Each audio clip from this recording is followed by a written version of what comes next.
तो ट्रंप के एक बयान पर ईरान को लेकर रूस ने अब बड़ी धमकी ट्रंप और अमेरिका को दे दी है। नमस्कार, मैं हूं नीलू। तो ईरान में हो रहे हिंसक विरोध प्रदर्शन को लेकर अमेरिका और रूस अब बिल्कुल आमने सामने आ गए हैं। देखिए, अब तक रूस बिल्कुल चुप बैठा हुआ था। कल ही हमने बात की कि पुतिन अब तक किसी तरह का कोई बयान नहीं दे रहे हैं, लेकिन अब ईरान को लेकर रूस की तरफ से बयान आ गया है। रूस ने मंगलवार को ईरान की अंदरूनी राजनीति में बाहरी दखल की निंदा की और भयानक नतीजों की चेतावनी दी है। इससे पहले अमेरिकी राष्ट्रपति डोनाल्ड ट्रंप ने प्रदर्शनकारियों से विरोध जारी रखने को कहा है। अब देखिए, ट्रंप का जो ये बयान है, ये इस वक्त सोशल मीडिया में छाया हुआ है कि किस तरह से ईरान में जो विरोध प्रदर्शन हो रहा है उसको लेकर ट्रंप हवा देने की कोशिश कर रहे हैं। यानी डोनाल्ड ट्रंप ने प्रदर्शनकारियों से विरोध जारी रखने को कहा है। ये बयान हम आपको बताएंगे, लेकिन उससे पहले आपको रूस का वो बयान बताते हैं जिसमें ट्रंप को चेतावनी दी गई है ईरान को लेकर। अब रूस का आपको बयान बताते हैं कि क्या बयान आया है। तो रॉयटर्स के अनुसार रूसी विदेश मंत्रालय ने बयान में कहा कि जो लोग जून 2025 में ईरान के खिलाफ किए गए हमले को दोहराने के बहाने के तौर पर बाहरी ताकतों से भड़काई गई अशांति का इस्तेमाल करने की योजना बना रहे हैं, उन्हें मिडिल ईस्ट की स्थिति और ग्लोबल इंटरनेशनल सिक्योरिटी के लिए ऐसे कामों के विनाशकारी नतीजों के बारे में पता होना चाहिए। और यह बयान तब आया जब ट्रंप ने ईरानी प्रदर्शनकारियों से संस्थानों पर कब्जा करने को कहा और कहा कि मदद आ रही है। ट्रुथ सोशल पर एक पोस्ट में ट्रंप ने मीगा भी लिखा है और ये जो शब्द है इसका इस्तेमाल भी किया है, जिसका मतलब होता है ईरान को फिर से महान बनाओ, और घोषणा की कि उन्होंने ईरानी अधिकारियों के साथ अपनी सभी मीटिंगों को रद्द कर दिया है।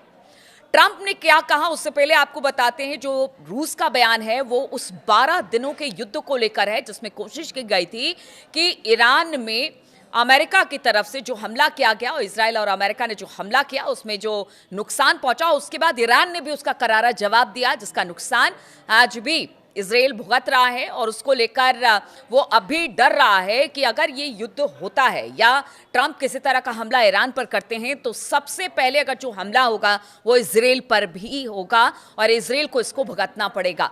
अब ट्रंप ने क्या कुछ कहा, एग्जैक्ट आपको वो बयान बताते हैं।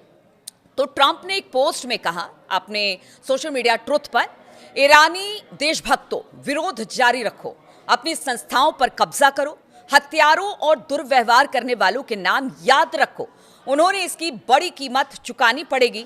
जब तक प्रदर्शनकारियों की बेमतलब हत्याएं बंद नहीं हो जाती, मैंने ईरानी अधिकारियों के साथ सभी मीटिंग रद्द कर दी है। मदद आ रही है मीगा यानी make Iran great again. Reports के मुताबिक बिगड़ते आर्थिक हालात की वजह से शुरू हुए विरोध प्रदर्शन ईरान के सभी 31 प्रांतों में अब फैल गए हैं। रिपोर्ट्स की माने तो लगभग 2000 लोग से ज्यादा अब तक मारे जा चुके हैं, वहीं 10,700 से ज्यादा लोगों को गिरफ्तार किया जा चुका है। ऐसे में ट्रंप बार बार ये धमकी दे रहे हैं और अब तो एक तरह से उकसाने की बात वो करते हुए दिखाई दे रहे हैं अपने पोस्ट में। जिस तरह का बयान उन्होंने दिया है, रूस ने इनको चेता दिया है कि देखिए, अब आप दोबारा अगर हमला करते हैं तो उसके गंभीर परिणाम होंगे।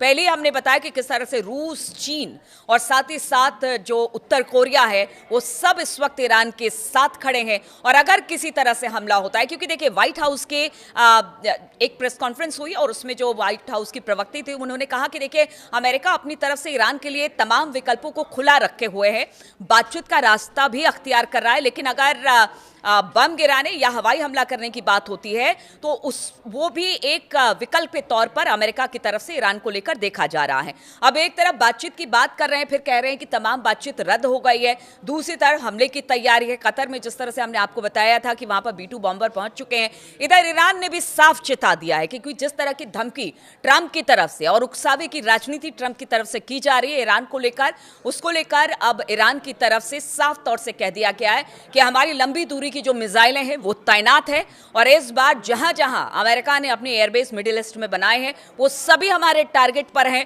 तो अमेरिका बिल्कुल ये गलती ना करे कि वो ईरान पर हमला करे और हम उसका जवाब ना दे। तो इसके लिए जवाब देने के लिए ईरान लगातार तैयार है, लेकिन जो बयान ट्रंप की तरफ से उकसावे की राजनीति को लेकर आ रहा है उसकी चर्चा अब हर तरफ हो रही है।